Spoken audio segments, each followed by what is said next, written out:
Good evening and welcome. My name is Elena Filipovic. I'm the founder of What Should Curating Do?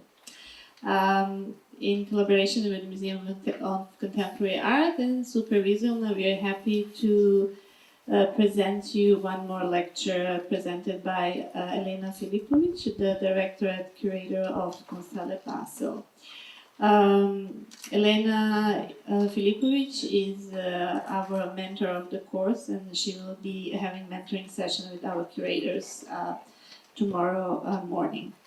The lecture by Elena Filipovic, entitled Marcel Duchamp, the most influential curator of 20th century.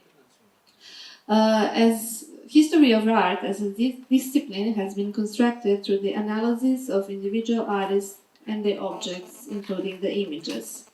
It's no different for Marcel Duchamp, who is largely celebrated for the objects he produced. But what if the impact of most influential artists of the 20th century lays elsewhere? Yasha Denegri was just telling us about the reenactment of the chess game here in the Museum of Contemporary Art that Marcel Duchamp played. The lecture asks you to take seriously Duchamp's activities not normally seen as artistic, from his art dealing, administrating, reproducing to his exhibition making. Across a variety of projects spanning from 1913 to 1969, we will see that Duchamp's non-art labor, and in particular what could be seen as his curatorial strategies, were both central to his conception of the work of art and deeply influential to the generation of artists after him, who learned from him that the frame around the artwork might be actually make the artwork as such. And I will introduce briefly Elena. She was here 10 years ago, I think, and also lecturing, and she's currently, since actually 2014 November, director and the curator of Kunsthalle Basel. She previously served as a senior curator of Wheels between 2009 and 2014, and she was a co-curator of 5th Berlin Biennial in 2008. She was co-editor and editor of a number of anthologies on global exhibition histories, including the fantastic book that I'm so happy that I contributed, the Artist as Curator series anthology that came out last year, the Biennial Reader anthology on large-scale perennial exhibitions of contemporary art, and Manifest a Decade Debates on Contemporary Art Exhibition and Biennial in the Post-War Europe that was published in 2005. She has curated numerous solo exhibitions of emerging artists in addition to organizing several traveling retrospectives. She's author of most recently of the apparently marginal activities of Marcel Duchamp. I would like to welcome Elena and thank you very much for coming.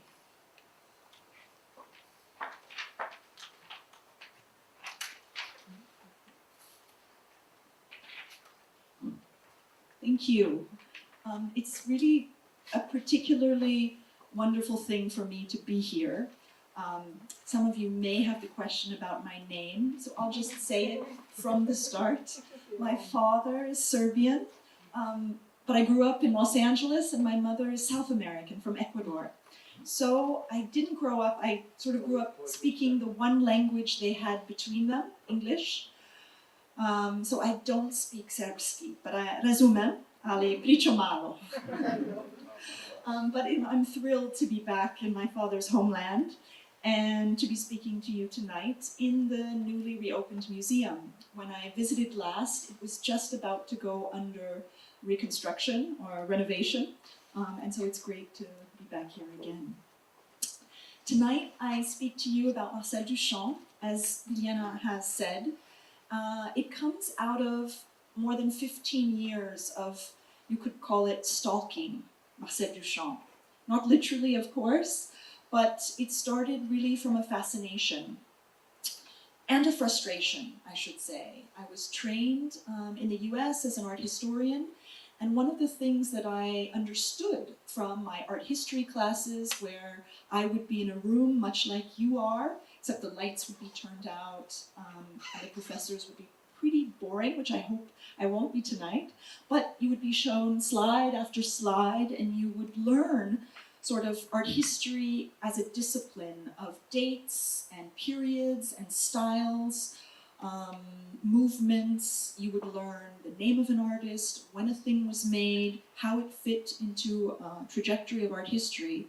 But everything we were taught was about a quantifiable, qualifiable, collectible museum object, things that artists made. Now I'm simplifying it a lot, but art history has evolved a lot in the Stone Ages when I started studying art history. But let's say, in the interest of understanding the discipline of art history, it remains still largely a story of things. And when I looked at the history of an artist like Marcel Duchamp, but it's probably no different for many other artists, his story was told a bit like the one I will tell you tonight at the beginning of my talk. Sort of very quick version. That Duchamp began as a painter. Maybe his most famous or most successfully scandalous works was this one, Nude Descending a Staircase, Nude Descendant un Escalier, from 1912. And as far as the art history, the typical story goes, Duchamp was pretty much failed as a painter. That he made this painting, it was a succès du scandale, it created a scandal at its moment, but in fact, it wasn't so truly innovative when you think of what had happened or what was happening simultaneously with Cubism, Futurism, and other movements. So basically, that art history goes, Duchamp needed to do something else, because as a painter, he wasn't going to get very far. And he came, in fact, from a family of artists, so there was quite a bit of pressure to realize himself as a successful artist. So he needs to do something else because he's ambitious, and he comes up with the idea of sort of inventing the ordinary thing that you buy in the store and you bring into an exhibition space that we now know as the ready-made. And it becomes elevated to the status of art through declaration. It is art because I said it is, whether it's a bottle rack or a snow shovel or a urinal. All invented in the 1910s, between 1913 and 1919. The most famous of these, the one that just had its 100-year anniversary last year, is the Porcelain Urinal Duchamp bought from a supply store in 1917 and famously tried to submit to an exhibition. It was rejected, it was never shown, but 100 years later, it's considered the single most important artwork of the 20th century. And this comes up again and again when there are different questionnaires to art professionals of what the single most important artwork is. So this one comes up. Besides that work, Duchamp was the maker of an enigmatic work on glass called La mariée mise à nu par ses célibataires mêmes, translated as the bride stripped bare by her bachelors even, or otherwise known as the large glass. And at the very end of his life, as you see, this is a really quick summary of Duchamp history for those who may not know it so well. At the very end of his life, he's responsible for an extremely strange sort of tableau vivant that appeared one day without too much fanfare at the Philadelphia Museum of Art. It's called Étant donné, translated as given, with a subtitle, 1, the waterfall, and 2, the illuminating gas. So, according to most accounts, Duchamp is considered amongst the most important artists of the 20th and 21st century, far surpassing the influence of other artists of his time, like Pablo Picasso, Henri Matisse, who were, while Duchamp was a young artist, and even a not-so-young artist, they were considered the two most sort of significant figures. They had the big retrospectives in their lifetime, they had the big catalogue raisonnés being produced. Duchamp himself didn't until very late in his life. Nevertheless, these 4 artworks that I've just shown you really quickly sort of describe the panorama of his career. And if you would open nearly any book on Duchamp, it would talk about these works in their context, but about how they set up Duchamp to be this most influential artist of the 20th century. Now, I'm going to make a somewhat provocative statement, and that is that I don't necessarily think that the reason for Duchamp's most enduring or influential status is either the nude descending a staircase, or the large glass, or even a piece of porcelain renamed fountain, per se. And Étant donné was always controversial, mostly despised by Duchamp fans when it was first shown in the late 1960s and 70s. So it certainly wasn't Étant donné that earned him that widespread fame. Instead, I think Duchamp's significance for us, for art history, is elsewhere.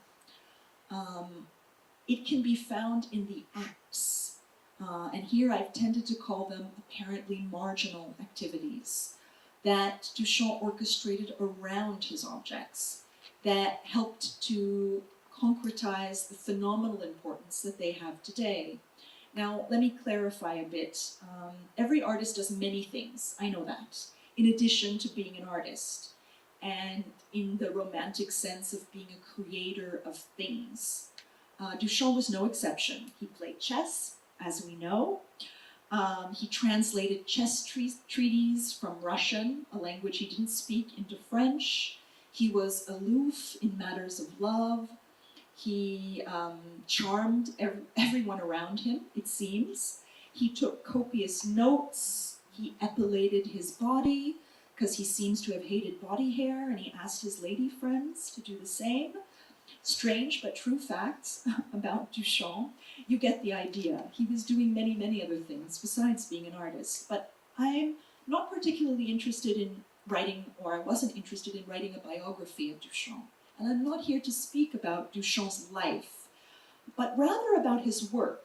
Only I want to not speak of work in terms of artwork per se, but to think of all the labor that goes around the artwork, and to say that these might be exactly the acts, the things that make the artwork what it is. Because along the way, I understood that nearly the whole of Duchamp's career was preoccupied with how you position or contextualize an artwork, and how that might be as important as the artwork itself.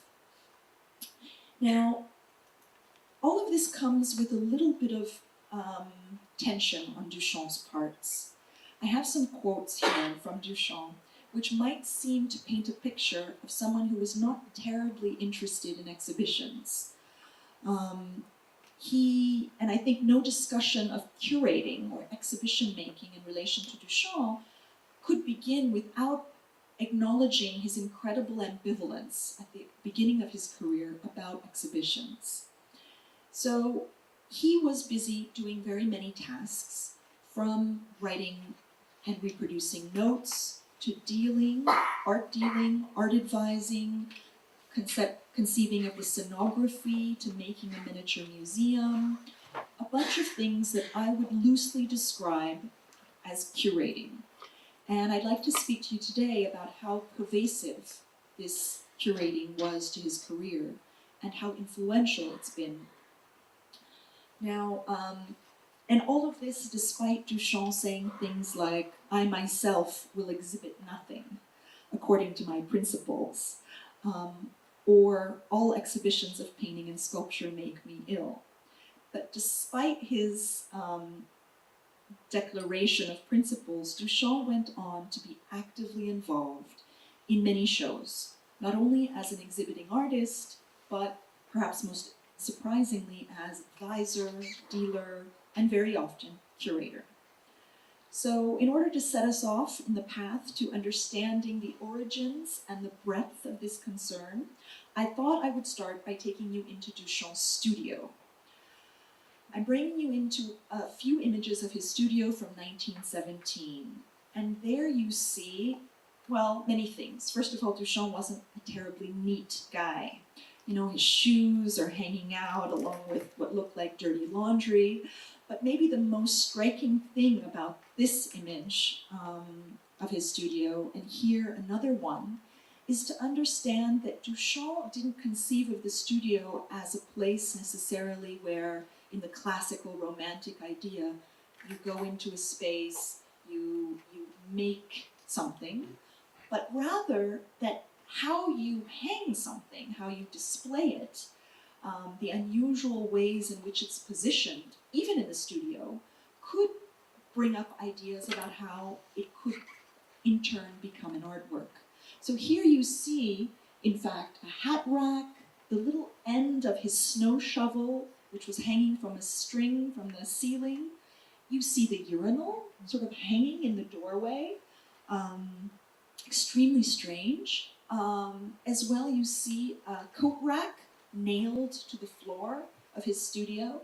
You understand that already there, Duchamp is busy testing out ideas. What happens when he would bring friends, patrons, collectors, others into his studio, and he would just leave them in a space where you might encounter a coat rack nailed to the floor or a urinal hanging above a doorway. I think in a way what Duchamp was doing was testing public reaction, trying to figure out, would anyone ask if that was strange? Would they, in an artist's studio, recognize those ordinary things as artworks? We have to remember that we're talking about 1917 in this case, far before anyone had the terminology for ready-made. The word itself, which Duchamp invented, didn't exist as such. In fact, exactly this year, 1917, Duchamp decides to test out his idea for whether or not an ordinary thing can be understood as an artwork. Because just a year prior, so now I'm backing you up a bit, to 1916, he had a gallery in New York who was bothering him, apparently, trying to get him to show his paintings. And Duchamp wasn't terribly interested in showing his paintings. So he decided, he said no to the gallerist, no and no and no. And finally, with persistence, the gallery agreed. The gallerist managed to convince him to agree. And Duchamp said, I will show my paintings on one condition. I want to also show some other things. I call them ready-mades. I want to show them in the exhibition also. So I think the gallerist probably had no idea what a ready-made was, but he agreed. Duchamp's paintings were in the exhibition along with other works. It was a group show. And on the checklist, if you came into the exhibition, it said Marcel Duchamp, the title of his 2 paintings, and you would have also seen ready-mades written there. But of course, you have to remember, no one would have known what a ready-made was. And if you went into the exhibition space proper, you wouldn't have seen anything but Duchamp's paintings and other artworks. Because what Duchamp did is he put 2 ready-mades, we still don't know which 2, but 2 ordinary objects in the coat rack and the umbrella area. They had no label, they had no pedestal, they were ordinary things placed in an ordinary place, but in the gallery. And I think the reason Duchamp did it was he was trying to figure out at what point does the public begin to understand something as a work of art. And from that experience in which no public asked about it, no collector offered to buy it, no press wrote about it, he understood, okay, if you take something and you call it an artwork, even if it looks like an ordinary thing, and you put it in the coat and umbrella area of an exhibition, it won't be understood as art. So he goes the next year, and he decides he wants to test this idea further. And he's involved as a quasi-curator, you could say, of the first independent exhibition in New York, which is meant to showcase artists of all kinds. It's an exhibition by submission. Anyone who pays a small fee, I believe it was $6, fills out a card, can expose in the exhibition. There's no judge, no jury, every artwork is accepted. So Duchamp decides to test this idea. He sends in the urinal, the now famous urinal, 1917. He signs it, but with a pseudonym. R. Mutt, so that no one would connect Marcel Duchamp and the urinal. They would just take it to be an ordinary artist. He dates it because he understood that his previous ready-mades, they weren't titled, they weren't dated, they weren't signed. And maybe these are things that sort of make an artwork into an artwork, or make a thing into an artwork. He turns it in. Now the famous story goes, it was rejected. Even though there was supposed to be no jury, no judges, nevertheless, the committee of the exhibition decided, no way, we are not going to show a urinal. It was a scandal at the time amongst the 3 or 4 people that were discussing it. No one knows what happened to the urinal. It was either destroyed or lost or broken or stolen. To this day, nobody knows what happened. All we do know is that Duchamp, as one of the organizers of the exhibition, who obviously didn't reveal he was the true author of the work, he told the other organizers, well, I'd like to borrow the object and have it photographed. So he takes it to Alfred Stieglitz's studio. Alfred Stieglitz was the most famous photographer at the time, and he asked Stieglitz to have it photographed, not revealing to anyone, not Stieglitz or others, that he was the author. So this photo results. It's the one trace from that moment, 1917, that the work actually existed.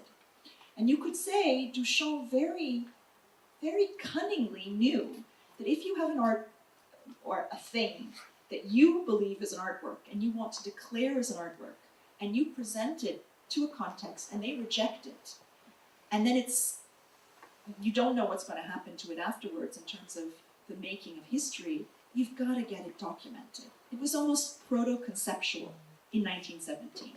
He made sure there was a physical trace of it, and then it vanished. Not before he released with his friends a small fanzine in which images of it circulated. No one knew it was Duchamp. Now we think of it as such an important historical artwork and moment, but in fact, if you look at art history books from 1918, let's say, the year after this, you won't find any mention of the urinal. If you look at art history books from the 1920s or 30s or 40s, you never find a mention of Duchamp's urinal.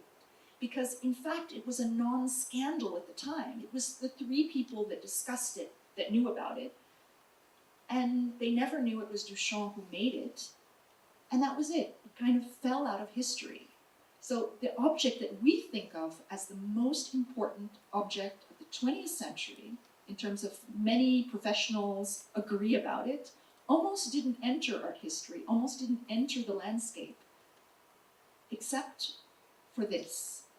In 1938, so 21 years after Duchamp had first made, or first selected the urinal, first turned it into an exhibition, first got it rejected, but had it photographed, he decides to make a mini, it's like really about this small, papier-mâché version of the urinal. And he then casts it and turns it into a porcelain copy. Now, why does he do this? Because Duchamp, more than 20 years after making this non-event with the urinal, decides that he's going to make his own retrospective. He makes an artwork called La Boîte en Valise. He works on it officially, he says, between 1938 and 1942, the war years. He's working on his own retrospective of himself. Now, today, this artwork is sort of without question. Duchamp's mini retrospective, his museum in a box. But you have to imagine what it would have been like to be an artist like Marcel Duchamp, watching Picasso and Matisse and everyone else get real retrospectives, have real catalogue raisonnés made of his work. No one was asking Duchamp to do an exhibition. He wasn't getting even invitations to do solo shows. He had just in 1937, just a year before, he had a small show in a small space in Chicago where he showed some of his paintings.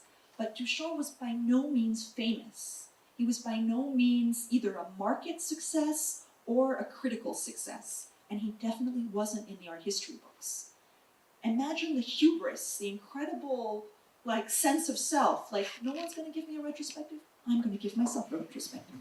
I'm going to make it myself. It's going to be a little portable museum. And you see in this image a little better, he made it in a suitcase, so it could be very easily carried. And he made tiny miniature versions of some of his sculptural pieces and copies on paper and on plastic of other works of his. It had about 69 artworks that he had made in his life until that point. Now, it was, I could speak, the whole night just about this object, which is amazing. But what I see it is a kind of proto-curating.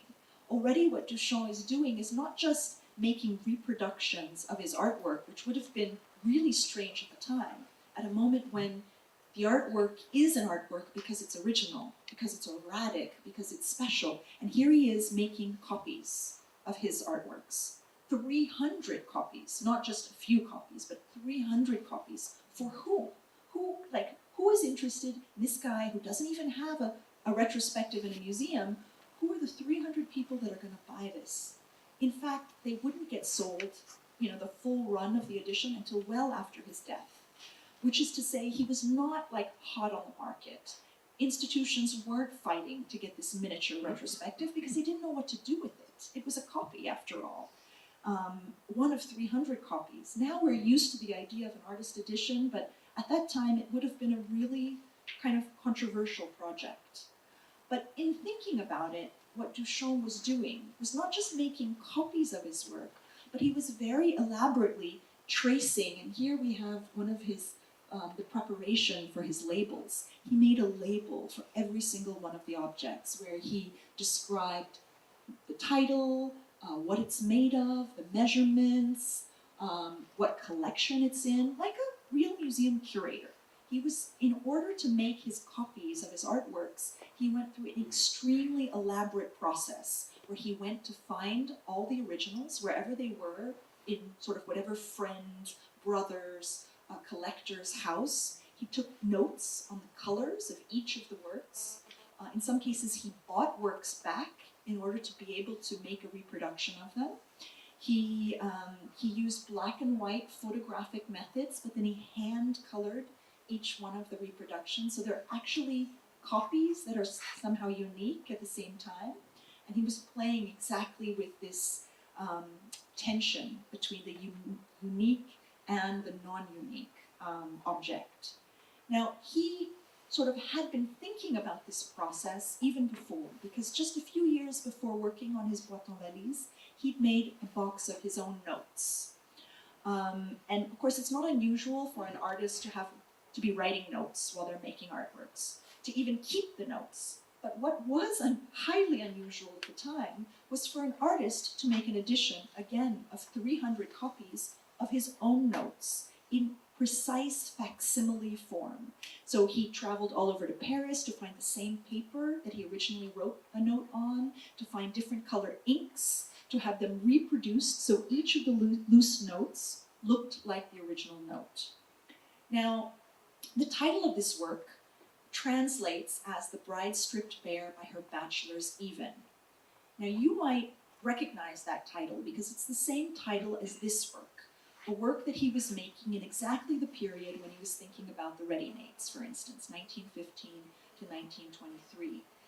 Now, for those of you who might know something about this work, you might know that this has kind of gone down in history as one of the most cryptic and enigmatic works of Duchamp. It's all about erotics. It's all about a bride in the upper level and the 9 bachelors that are below that are shooting their love gas to try to consummate their sexual relationship with the bride. And there's a chocolate grinder, and it's a metaphor for all kinds of erotic tension. Except the whole story that I've told you is what you would read in any article written about this work. They all start with this cryptic, erotic love story that's happening in this work. But I want to ask you, would any of you, if you had not read an article about this piece, would you guess that this is a bride at the top and 9 bachelors and they're trying to consummate their erotic love? No, I bet no one would just come up with that. I certainly wouldn't. But the reason I know that story is because, as I said, every art history account which talks about it speaks of the work in exactly those terms. And do you want to know why?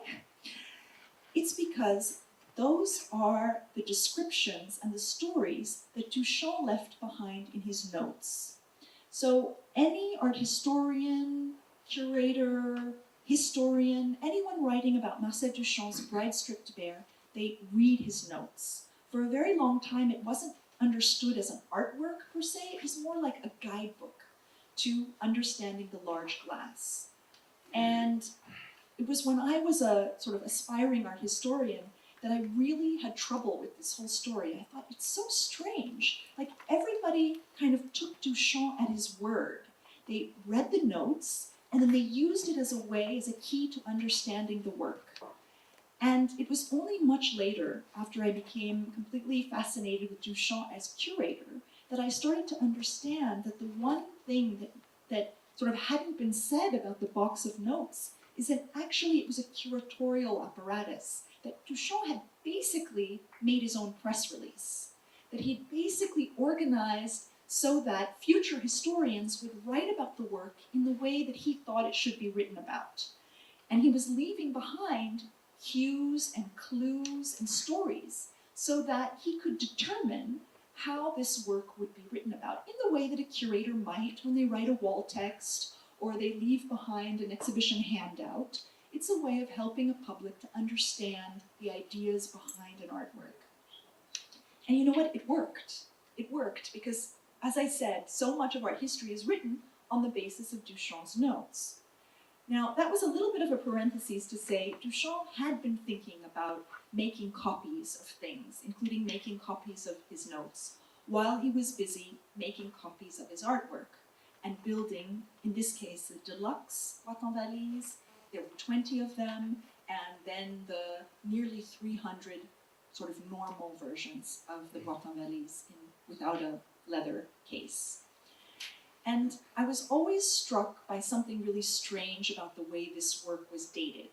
Duchamp always gave as the dates 1938 to 1942, even though there's sufficient proof that he was working on it a few years before and that he actually finished it probably in 1941, not 1942. The first box was ready already in 1941. We know because Peggy Guggenheim took it on a boat with her to the United States. And he started the project in 1936. So there was always something for me really strange about the dating of this work, but Duchamp insisted on it. Every interview he gave, every exhibition catalog later in his life, when he had to date it, he gave these dates. And part of, like when you're an art historian, part of your job, I think, is to kind of investigate exactly those places where you think the artist is, well, rather to question why an artist would say something, like why they would date something in a certain way when all proof points to the contrary. And the only sort of answer I could come to is that Duchamp was perhaps thinking about exhibitions in exactly those years, 1938 to 1942, that he had exhibitions sort of heavy on his mind.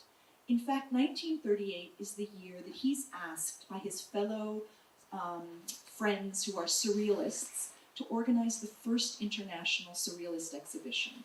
It's in Paris in 1938, and Duchamp wouldn't have had the word curator.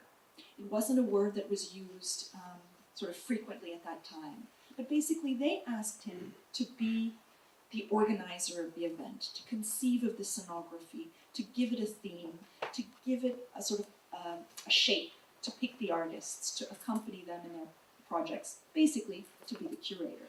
But because there was no name for it really at the time, Duchamp called himself the generator, arbitrator of the exhibition. And he did many wild things in the show that are quite atypical.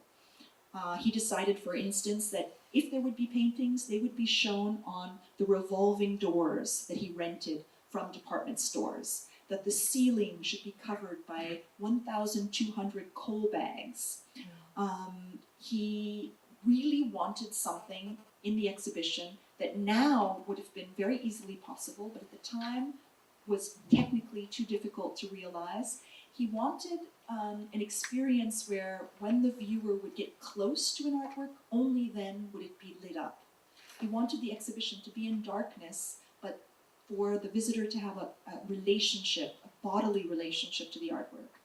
And technically they couldn't figure it out, so his friend Man Ray made a suggestion. He said, well, why don't we just turn off the lights and give everyone a flashlight during the opening night? And when they get up close to an artwork, then they can see it. And what you're seeing here, I only brought one picture.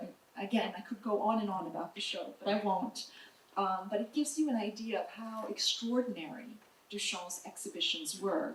And it's when you see them in the context of what a contemporaneous exhibition looked like at the time, a kind of clean, white walls, an organized presentation. Not for nothing, this exhibition was at the Haus der Kunst in Munich, a kind of Nazi-organized exhibition celebrating great German art, for which I think Duchamp's response to make a chaotic, bodily exhibition in the dark. There was a hysterical dancer, literally performing hysteria with a live chicken, 4 beds in each corner of the exhibition, a lake, dirt and dead leaves on the floor, that it's kind of the exact opposite of a show like this. And because we are where we are, I can't help pointing out that as I was walking through the museum, I was thrilled to see Marko Ristic's sort of a little selection from his collection. And when I looked closely at that wall, I saw an image of this.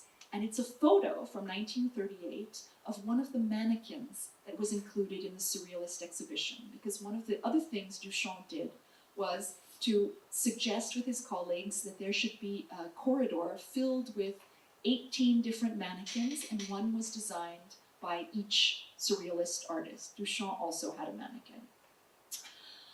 But then just some few years later, when the Surrealists had emigrated to New York, most of them, to escape the war, there was a first exhibition in New York of the Surrealists, and again, André Breton and the others asked Duchamp to be the curator.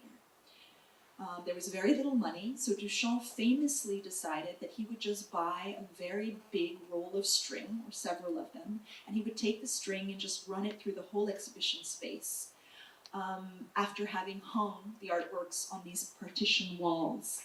You can imagine some of the artists in the exhibition were not particularly happy, because it meant that the public couldn't really see their works in an optimal way or get close to them.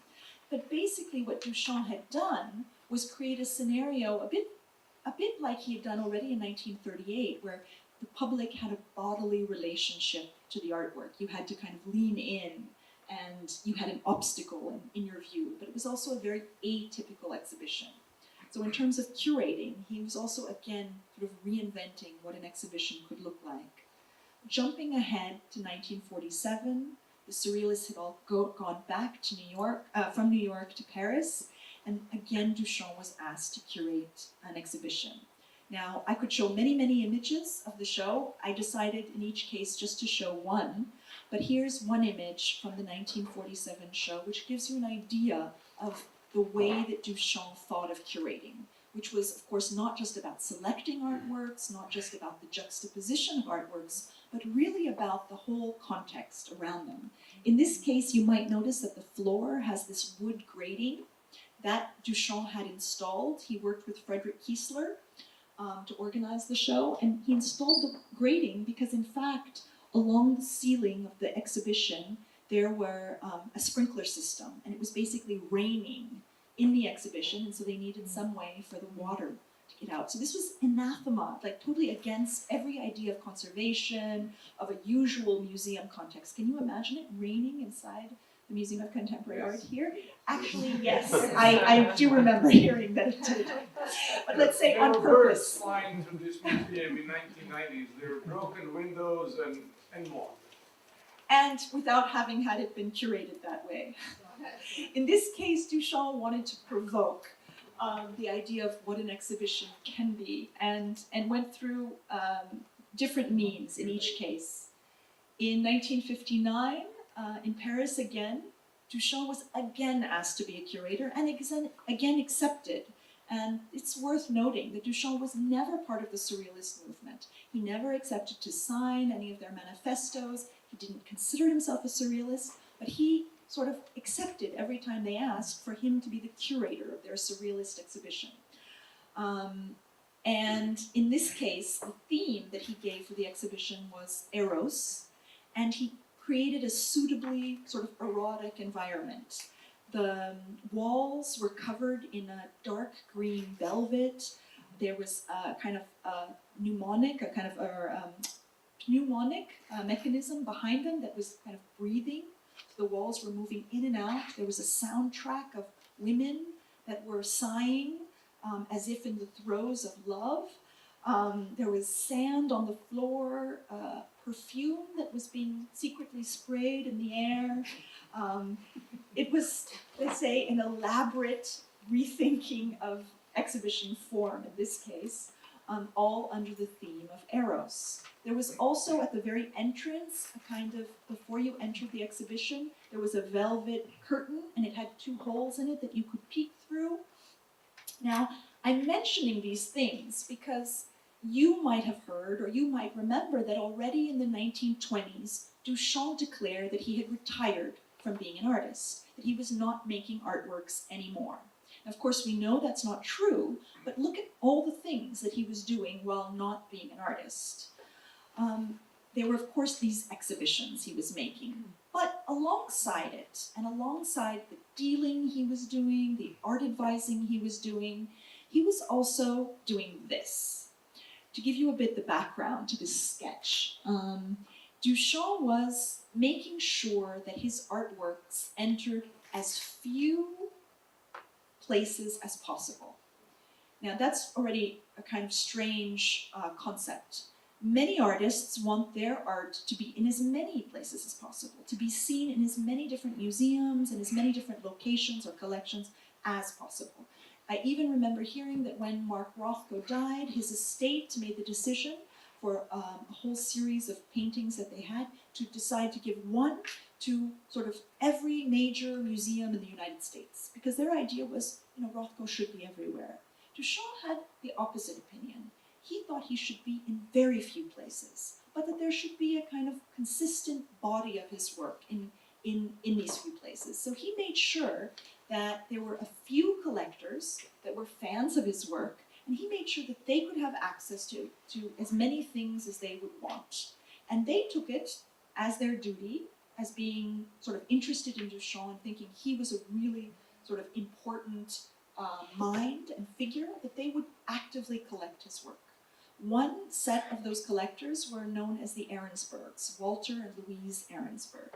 And they not only collected Duchamp's works, but Duchamp advised them and made sure that they bought works of artists like Brancusi, Mondrian, and many, many others. And he formed their collection, basically turning it into one of the most important private collections in the US at that time, and certainly in art history.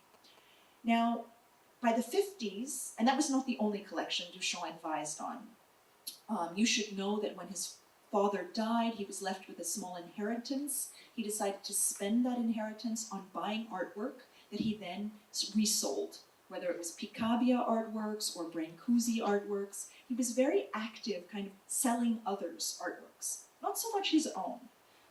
To put it in context a bit, in the Gallery Knoedler in the 20s already offered Duchamp $10,000 a year if only he would make one painting for them per year. He would have a steady stream of income, and that would have been a huge amount of money at the time, and Duchamp refused it.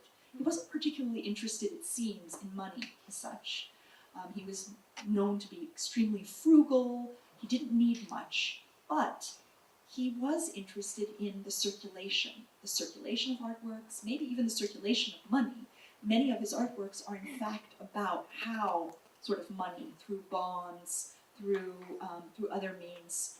One of his famous works is a check that a facsimile of a check that he wrote out and made as an original artwork and gave to his dentist in order to pay his dental bill. And it was made out for the exact amount he owed him, except it wasn't a real check. It was a very beautiful copy of one. Anyway, Duchamp was busy also advising collections and making sure his work went into a few collections. And one of them was the Ahrensbergs. By the 50s, the Ahrensbergs were quite old. They knew that they wanted to think about where their art would go afterwards, and Duchamp was advising them to make sure that this would enter a major museum. He, as their advisor, he went to visit several museums in the United States, the Museum of Modern Art, the Art Institute of Chicago. He was trying to convince these museums to accept the gift of the Ahrensberg collection. The Ahrensberg collection, which now is understood as extraordinary. At the time, Moma thought, well, it has a bunch of works by Marcel Duchamp and Brancusi, and who knows if this is really going to turn out to be, these are going to turn out to be interesting artists. Mondrian, I mean, they were not sure of the value of the collection. So they offered that they would be able to put it on permanent view for 5 years. And after that, it might all go into storage. They wouldn't make any promises. And that was not quite good enough for the Ahrensbergs. So Duchamp went to the Art Institute of Chicago. They offered 10 years. And of course, they and Duchamp were disappointed because it meant that after 10 years, maybe everything would go into storage. So he went to see other museums, and he landed on the Philadelphia Museum of Art. And they were smart enough to offer 25 years, the biggest offer that anyone had given, to get this incredible collection for free. And all they had to do was promise that they would at least show it, at least for 25 years. You can imagine almost none of these works have ever been taken down in all the years since. And probably never will be. They are the stars of the Philadelphia Museum collection. And I think Moma is probably like biting their fist at the time. But in order to negotiate this, it meant that Duchamp was visiting the museum to negotiate this. He was sketching out the galleries, sending the Ahrensbergs pictures and sort of drawings of where their artworks could go. It means he knew the spaces extremely well. It also means that he was negotiating very particular conditions. Here's an image of the large glass with Duchamp in the midst of installing it. Now, the large glass, I should say, was something that was originally commissioned by the Ahrensbergs. Instead of paying Duchamp for it, they offered him a studio. Rather, Duchamp said he didn't want money, he just wanted a free place to live while he was working on it. So for years, they were paying his rent for an apartment studio. And then when they decided to move to California, they realized it would be far too fragile, and Duchamp helped orchestrate it so it would go into another collection, Catherine Dreyer's collection, that he was also making sure she had a number of Duchamp works. And when Catherine Dreyer died, she made Duchamp the trustee of her collection, and Duchamp made one important executive decision.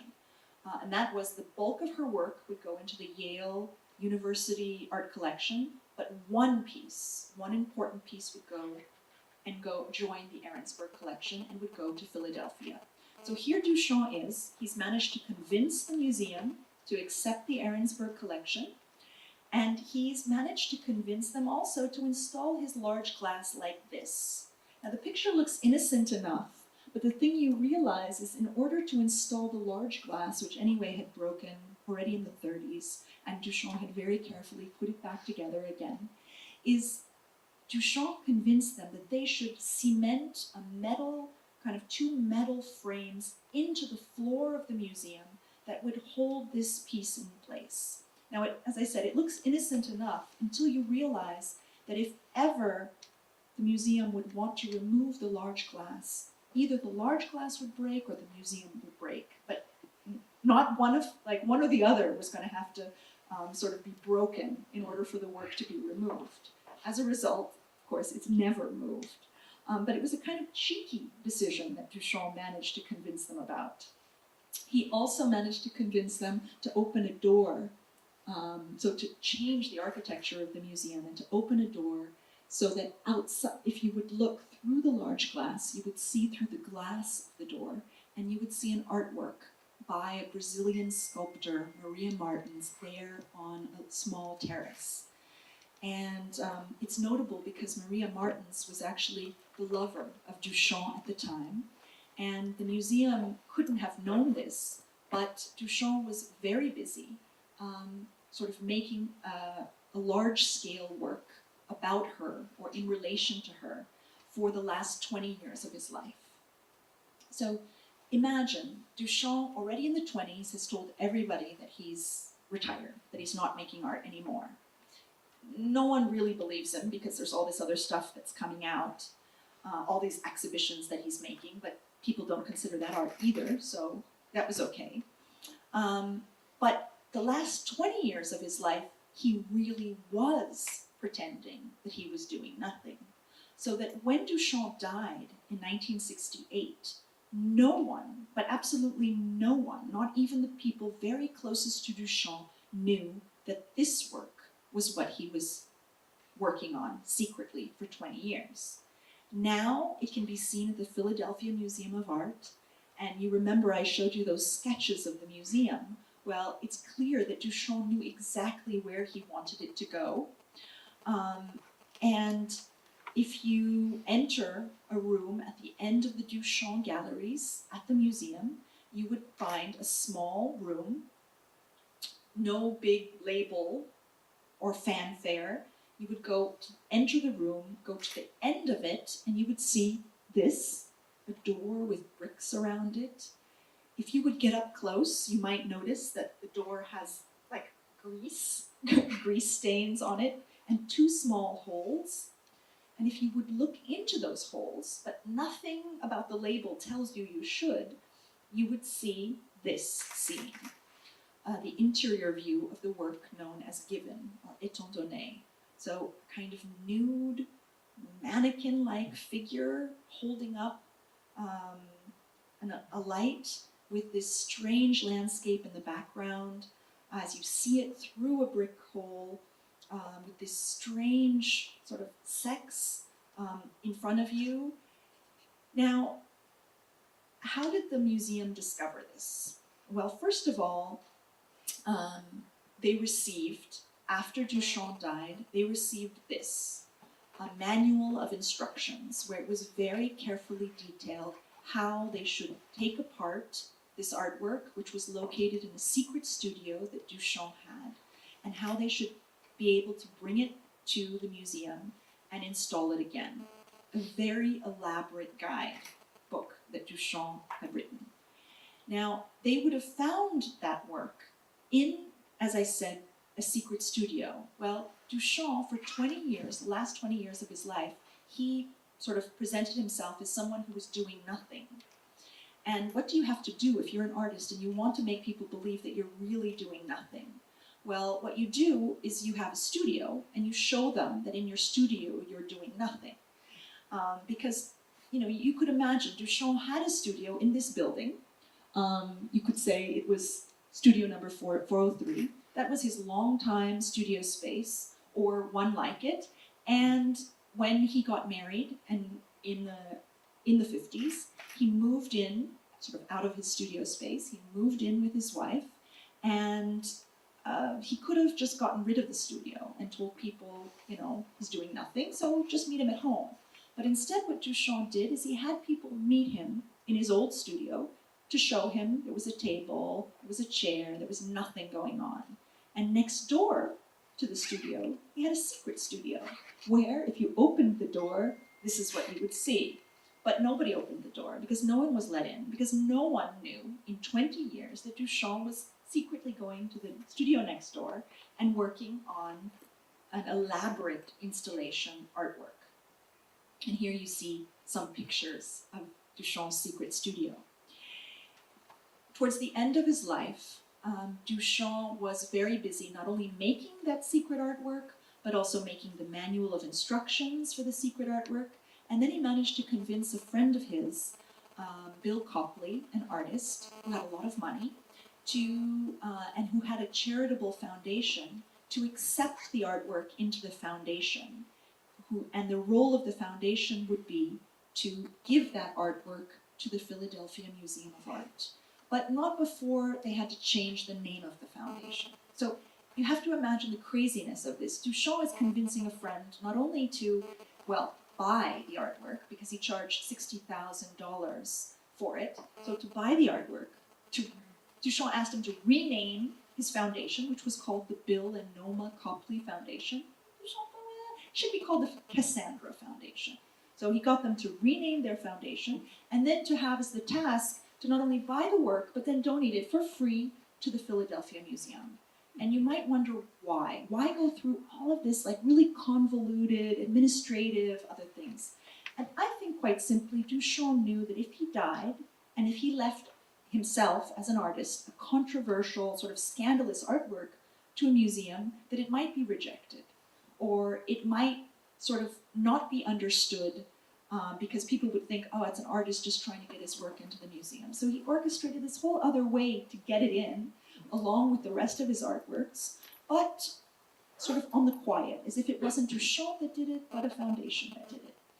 And I would argue that all of these maneuvers that Duchamp was doing, not only to, first of all, make sure that the Errands had so much of his artworks, but that the Errands works went into a museum collection, that museum sort of was curated by the presence of all these new artworks that Duchamp had brought together, and that he would orchestrate that after he died, Duchamp was curating even. He was making sure after he died, a new work would enter the museum.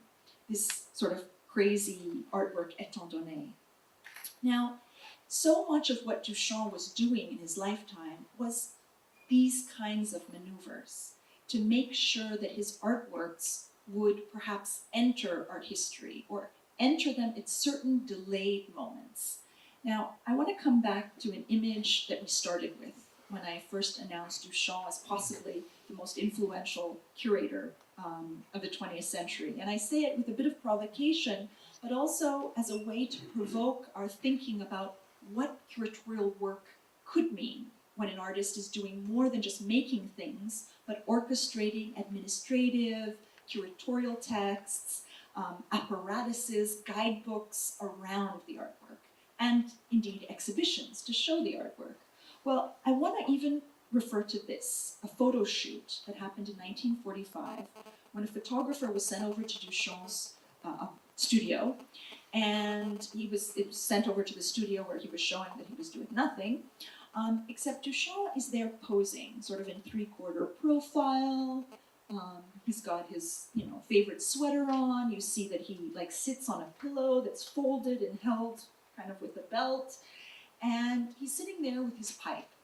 And this image didn't make it into the final sort of photo shooting. It was rejected for some reason. But you see that there's a kind of square around the image. We don't know to this day, did the photographer receive instructions, like he should highlight and focus on what's inside that square, or if it was Duchamp himself who said, hey man, pay attention. But you realize when you look at it that Duchamp is holding in his hands a little pipe with a toilet. So exactly the artist who had in 1917 released the urinal that nobody cared about, that nobody wanted to show, that no one understood his art, and that he had to make his own retrospective exhibition in which he curated himself into history, and he curated the urinal into history. Here he was, just a few years after the Boîte en Valise was released, kind of leaving behind a trace of a set of photos where he might reveal to anyone who's looking closely, hey guys, remember that urinal? That's me, I did it, I'm Armut. But he did it in these very quiet, very sly ways that actually took a lot of time to catch up with him. Because I began my sort of lecture today talking about art history and the way that art history is written, and the way in which, from today's perspective, we might think it's inevitable that Duchamp is as important as he is. It was always that way. But as I said, if you really look at art history books from the 20s and the 30s and the 40s and the 50s even, Duchamp is simply not present, or not much present at all. He's in no ways the rival to other figures. There's probably even painters who you've never heard of today who have much more space in art history books of the time than Duchamp ever had. Indeed, in 1959, a young art historian who was a friend of of Duchamp's was in Paris, and he wrote letters to every single French museum. It's 1959. Duchamp is, how old? In his late 60s, so not a young man anymore. And Robert Lebel is working on the very first monograph on Duchamp, and he writes to all the French museums and he says, wouldn't it be great that there would be a Marcel Duchamp retrospective? He's French after all. He doesn't receive an answer from a single museum. Duchamp would have to wait until 1963. He's at that point in 71 or 72, I think. He gets his first retrospective in Pasadena, California. Like, not Paris, not London, not New York, Pasadena. It's not even sort of Los Angeles proper. It's Pasadena. It's nowhere on the map. But there happened to have been, sorry? But there happened to have been a young, interesting curator who was close and had seen the Ahrensburg collection and discovered Duchamp in that way. And he organized, Walter Hopps was his name, and he organized Duchamp's first retrospective. All of this to tell you is that art history is a very sort of malleable thing. The things that we come to understand as evident or obvious about art history is in fact, they could have been written otherwise. And I think that Duchamp over the years managed to find ways, sly, creative ways, in which to make sure that he would leave an impact upon that history. And it really wasn't until the 60s when he had reeditions of his now famous ready-mades. But at that time, they were not famous, and in fact, none of the original ready-mades in the 60s existed. So he made reeditions of them, he circulated them, and he became interesting to young artists, whether it's John Cage or Jasper Johns or Rauschenberg, the minimalists, Smithson, and others who decided that Duchamp was worthy of looking at. And suddenly, in the 60s, they were actively propelling a new way of looking at Duchamp.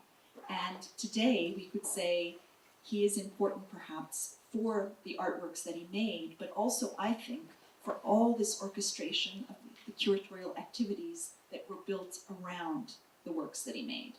And that is, in fact, the subject of the book that I wrote. It was the result of my doctoral thesis, and it's called The Apparently Marginal Activities of Marcel Duchamp, arguing that those things that we think of as marginal are maybe only apparently so. Thank you. We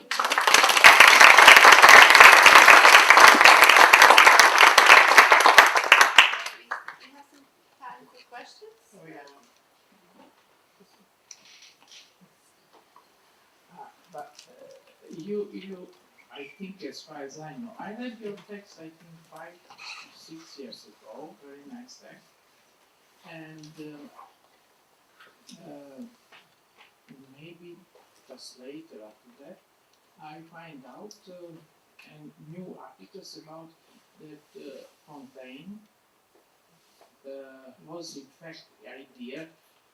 I don't know if it is made by or chose to be sort of exhibit by Baronessa. So I don't know now today.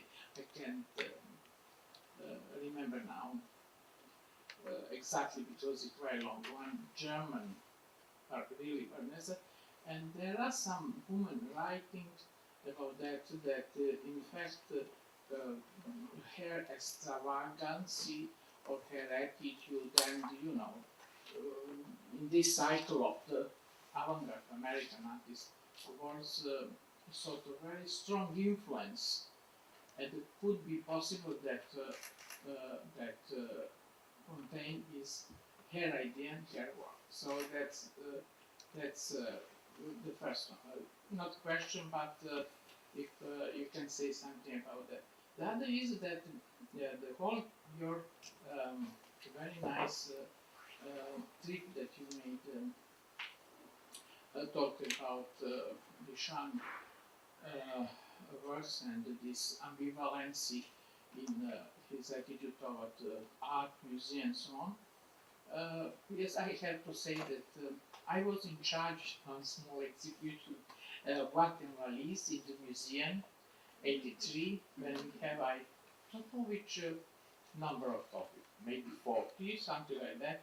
My colleague Elena translate all these, how to say, legends of the world. So this is, I think, where we made this chess player that Kershaw told you, that time when I was curator. And all this thing that you said, was this, could it be possible said that he was interested in an America, and you know that he saw America, I wouldn't say as a new chance, but something completely new, completely something other than Europe, France, and so on.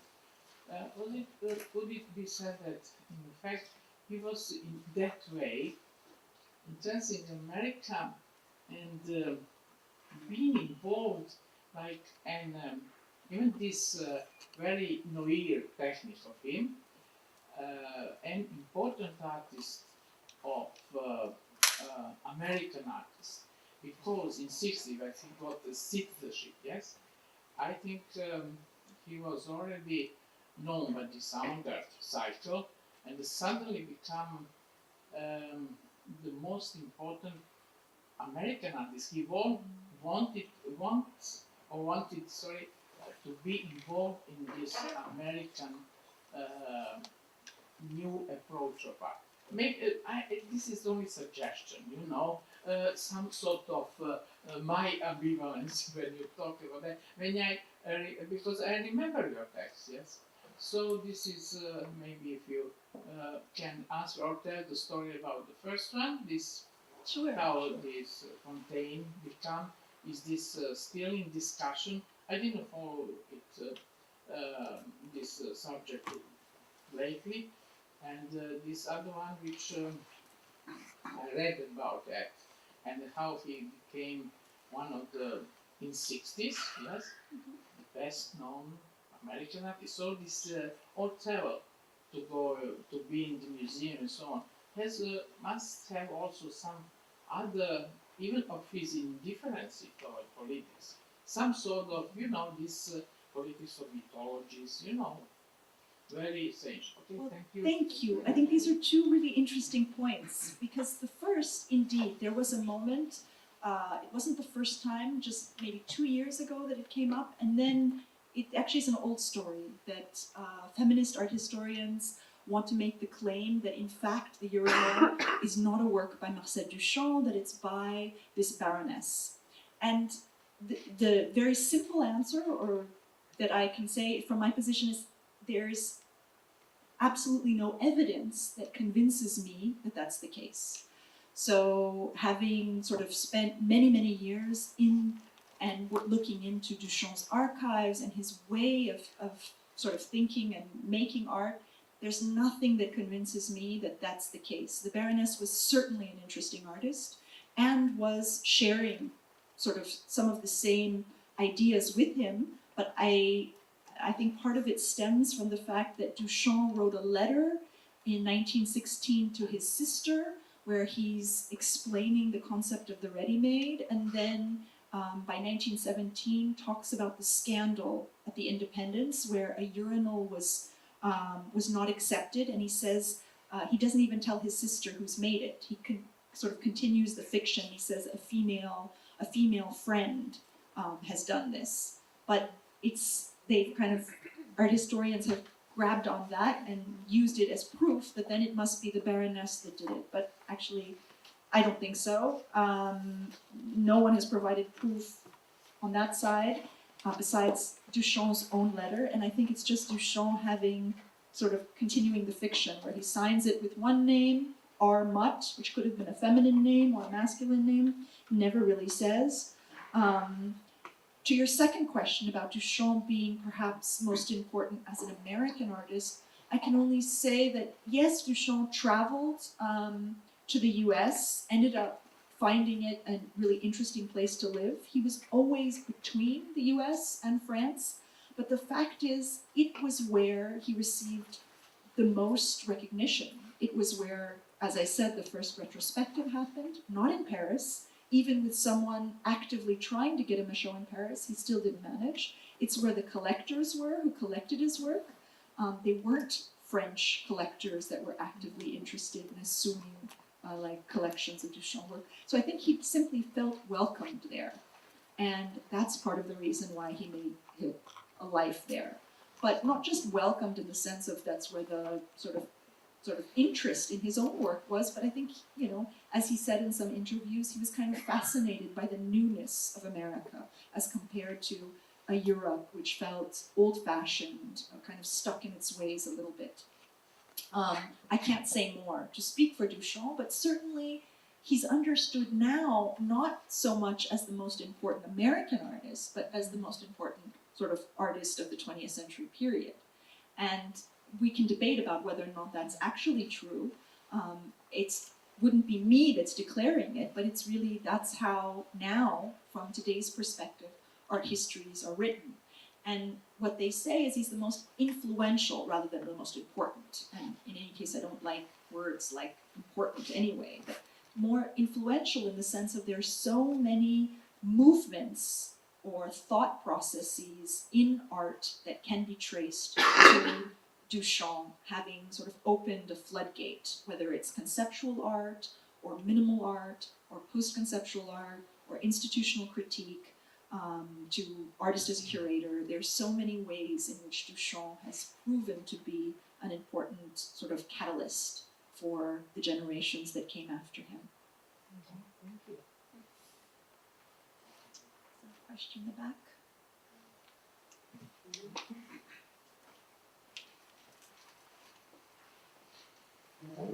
A brief comment. Does this work? Can you hear this? Yes. Okay. I like your distinction between quality and influence. It is true not only in art but in science. We don't speak of good science, we speak of science with high or low impact. You said several interesting things of Duchamp in a fascinating and eloquent way.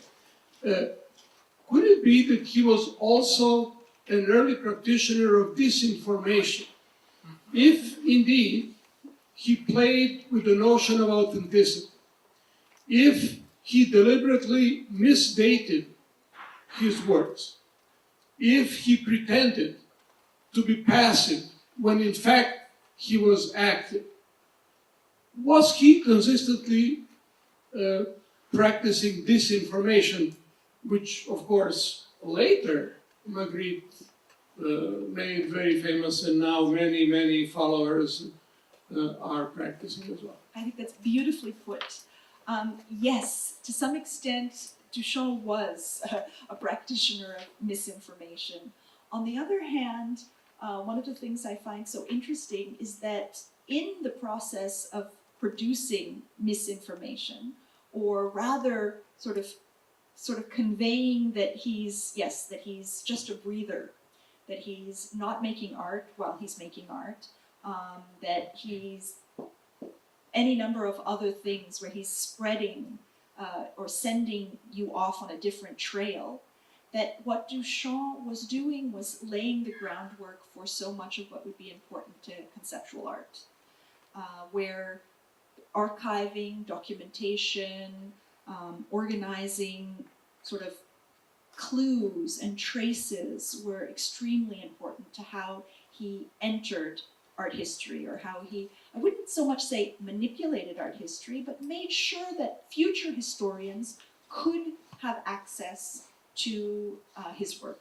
And for me, this is almost a proto-conceptual process.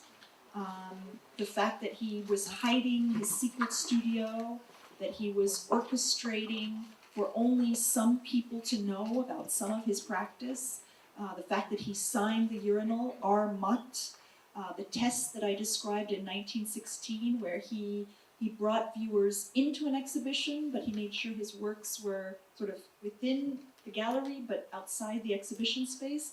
I think what Duchamp was doing was testing a lot, was trying to figure out which clues do people follow, which things do they pick up on, at what moment does a store-bought thing become recognized as an artwork, at what point does authorship, authenticity, aura, when do these come into play?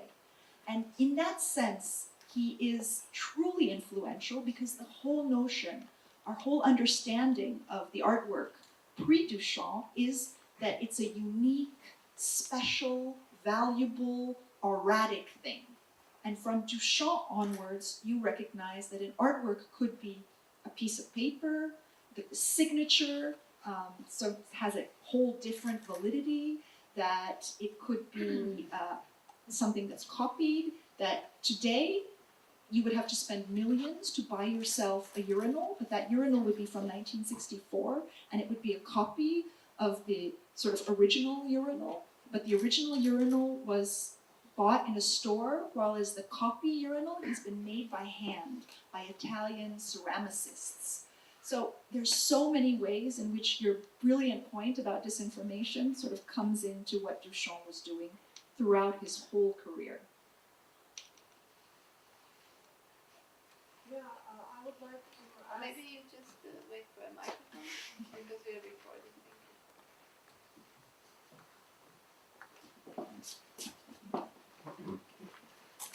I would like to ask what are your thoughts on feminism and feminist perspective on history of art, and what is your ideological, political perspective as a curator? That's a huge, that's a huge No, you question. can give only 2 words. Well, I definitely do consider myself a feminist. I think that a feminist perspective in art history is extremely important. There are so many ways in which female artists have not been written into history, and I might even say that is part of my motivation or sort of way of writing about Duchamp. And this is going to sound paradoxical because Duchamp is in some ways like the most sort of the male. Okay, he's not Picasso in that sense, but let's say clearly I'm perpetuating art history in which I'm talking about an artist who's declared the most important artist of the 20th century, and yet it's clearly a masculine position. And for many, I can go back to this artwork. As you can imagine, in the 60s, when this became sort of visible to the public, there was feminist outcry. Actually, not in the 60s. Maybe that's a more important point. This work was released or made public and became known in 1969. It was when you could go to the Philadelphia Museum of Art and visit it, just a year after Duchamp died. And it wasn't until the 80s when feminists began talking about it. But I would say the whole of and that's a kind of a detour to what I want to say, which is the whole of my research and thinking about Duchamp has been about trying to figure out what falls into the gaps. Because art history has always been written not just as a male-dominated story, written by men, for men, about men, but also written about the great objects, the sort of important things, whereas I wanted to look at the things that weren't considered important, that fell out of the gaps. And interestingly enough, this extremely provocative artwork, which looks like a feminist art historian's nightmare, because it's all about displaying the headless female body, her sex strangely cut, sort of on view. And you could wonder, well, what is Duchamp doing with this? Well, in fact, in the late 60s, when this work was released, you have to imagine, Duchamp was kind of the hero of the late 60s. I talked about how there were so many artists who were meeting with him, talking about him. I scoured the pages of art magazines to find out how Duchamp was being talked about in the 60s. Let's say I picked the period 1968 to 1972, just to give you an example. I looked in the pages of Art Forum. I found no less than 250 mentions of Duchamp. But who are they talking about? They're talking about Duchamp, the maker of the ready-made, Duchamp, the maker of the large glass, Duchamp as the person who plays on words, who is a proto-conceptualist, the person who's the influence to minimalism. They're talking about all kinds of Duchamp. But between 68 and 72, exactly the years when this would have been public, 69, it opened to the public in the museum. There's not a single article on the pages of Art Forum, to give you an example, about this piece. Like, the art world, this becomes public and the art world goes silent.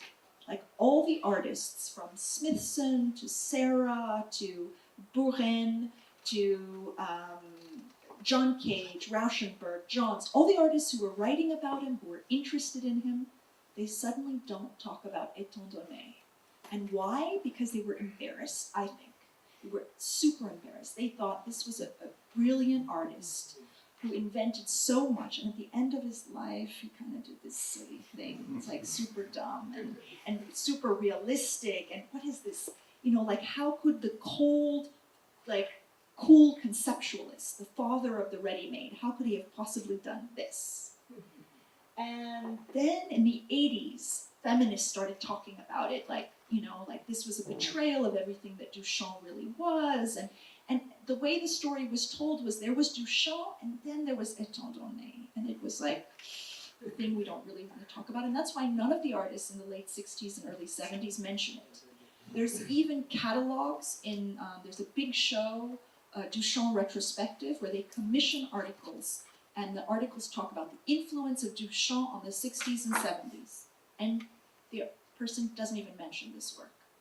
There's several articles that come out about all the impact of Duchamp. There's a whole book by October that was even published in the 80s, I think, called The Duchamp Effect, where they interview people like Warhol and Rauschenberg and others to talk about Duchamp. The work is not even mentioned.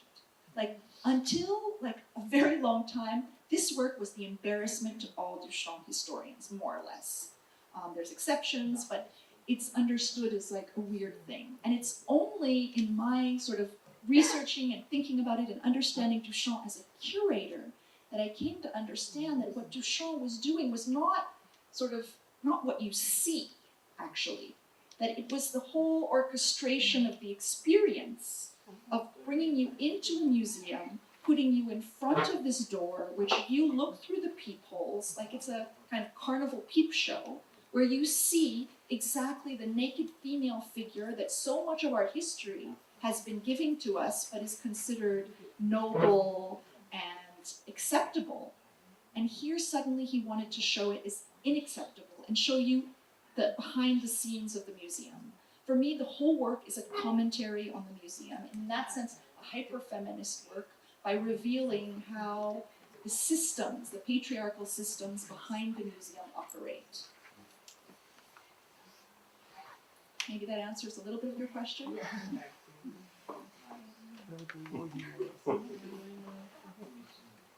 Something just very quick. So Duchamp can be seen as the most influential artist of the 20th century, but also his curatorial practice is very influential. What would you say is the takeaway for the curator of the 21st century from Duchamp practice? Well, it's a nice question. It's one that haunts me. Like, I think about it all the time. As someone who is, on the one hand, trained as an art historian and really trained by Duchamp, I should also say that I began my PhD like a really long time ago, and I only finished it, my doctorate, in 2013. So like more than 15 years after I started, which is not the way one should do a PhD. Just putting it out there. But it means that in exactly the 15 years that I was working on that project, I was sort of actively becoming the curator that I am now. So I could say that Duchamp and his practice as a curator entirely formed me. But it didn't turn me into a curator that makes Duchamp exhibitions, but rather into a curator that I think, before I start making exhibitions, I think that the exhibition as such, the classical form, should always be put in question. that maybe this was the most important legacy Duchamp left behind. That one shouldn't accept that it has to look like it always looked, but that it can take a different form, that it can have pole bags from the ceiling, that you could have the lights off, that the primacy of the visual might be undercut, that the bodily might come in, that the documents around the exhibition might be as important as the exhibition, or the apparatus. So it revealed to me as a curator how important rethinking the exhibition can be. And it also sort of opened up the possibility for me that maybe some of the really interesting exhibitions I would want to see would be exhibitions curated by artists.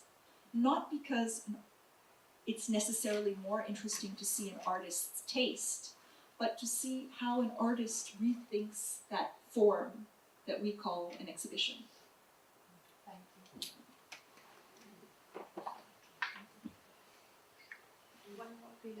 Oh.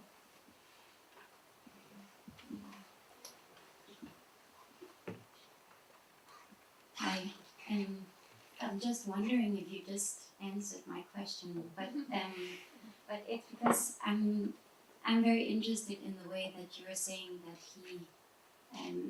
that he gets the institutions to play along, or he manipulates in a way, because like in 1961, the Modern Museet in Sweden wanted to make an exhibition and contacted the Philadelphia Art Museum for the big glass work, and it couldn't be removed, so they made replicas, and Duchamp was in charge of it, and he signed it in the end.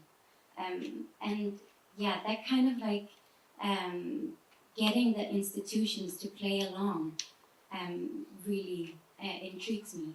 And I'm thinking about your current position at Kunsthalle Basel. Are there any artistic practices at the moment where you feel that you self are being pushed or manipulated, or yeah, I'm just wondering. Yeah, as a curator, you're manipulated by artists all the time.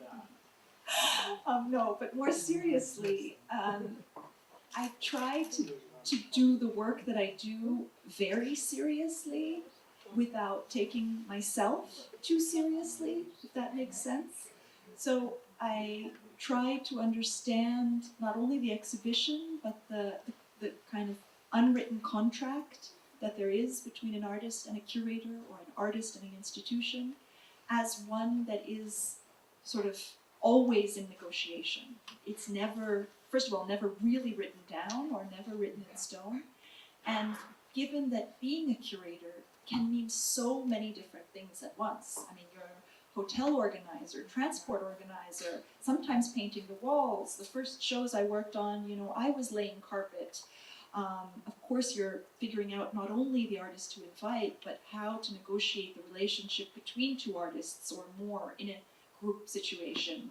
So there's so many things that happen. I've worked on a number of projects where I invited the curator to be, or invited the artist to be the curator. And that put me always in a curious role, because I'm the curator of the curator, who's an artist.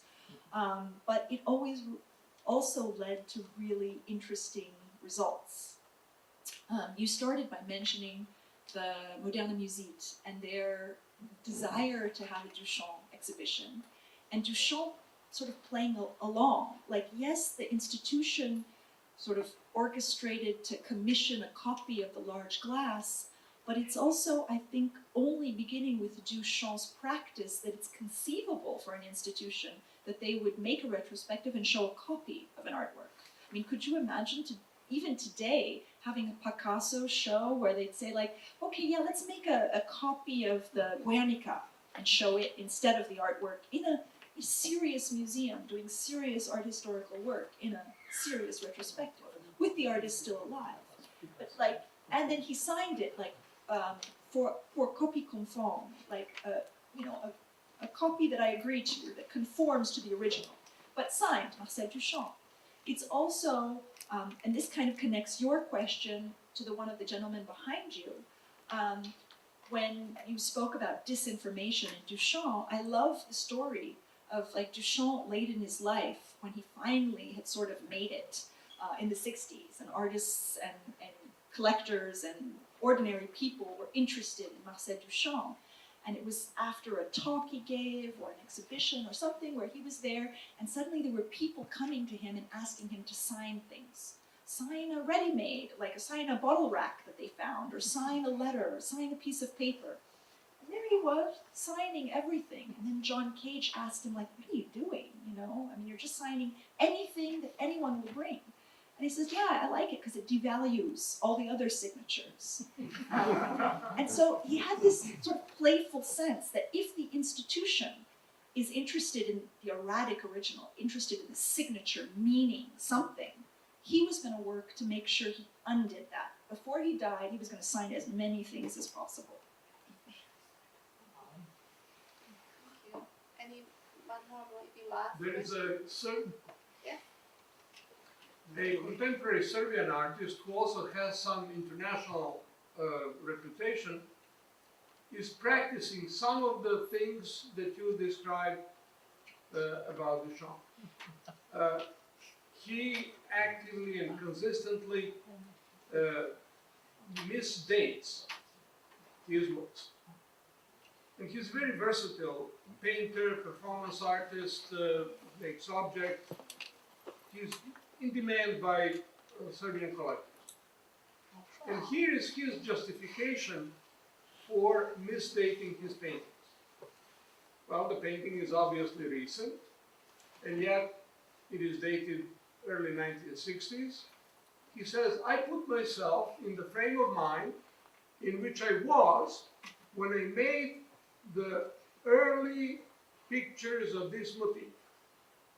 And therefore, I'm entitled to put that same date there.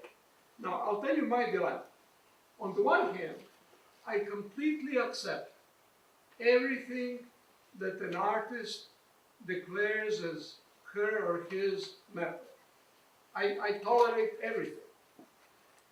On the other hand, I think that an artist must be humble enough to submit herself to the judgment of art historians. It is the prerogative of art historian to say whether a series of paintings of a similar motif spanning several decades do indeed embody the same aesthetic and are of the suitable quality.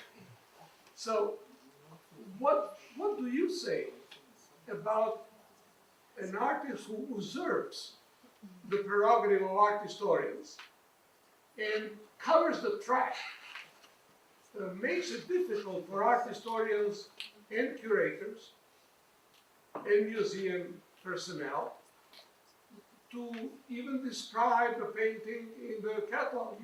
If you describe a painting, you have to say when it was made, and he sabotages that. And who's the artist? Well, it does not matter. I want your principal opinion. We want to know. Yeah. After, when she answers, I'll tell you who the artist is. But I want your principal opinion, regardless of the person involved. Sure. On the one hand, I agree very much with you. In some sense, it is the prerogative of the artist, and I find the project a brilliant one. But that said, I think it is our prerogative, indeed our responsibility as curators, as art historians, to be able to talk about the work and to be able to talk about it as a work made in 2018, even if in the spirit of the artist's persona in 1960. Of course, you could say it really depends on whether or not the artist is actively trying to manipulate the market, and to what end. Is it that the artist truly, he or she, wants a collector to buy a work thinking that it should have the value of something that is an artwork from 1960, or is it about the sort of administration of doubt that they're creating, playing with art history, playing with the market, but to ends which reveal the expectation of the market, the aspiration of art history, the rules of the game. I think in some senses, it's brilliant, but I think the fact that we're talking about it means that the artist hasn't gotten away with it. And that's what's important. That, like, if one is organizing an exhibition, a curator can decide that this should be hung in the year 1918, in the year 2018, rather than 1960. But the curator could also decide that they want it there with a label which maybe explains the whole story behind it. Well, the artist's name is Radomir Damjanovic. He goes by the nickname Damjan. He is in his mid-80s. He lives mostly in Milano, Italy, visits Belgrade. Well, he hangs upstairs in the current show. And I think he is motivated by a combination of the motifs that you also discern. Many of the local collectors are quite impatient, and here there's a climate of easy denunciation of everything. We are very negativist community, so he is generally considered a cheap. No, we are actually Whereas very he isn't positive. quite Look a at cheap. this I crowd think he today. has some legitimate motives. Well, thank you. I'm very happy to know that. Thank you.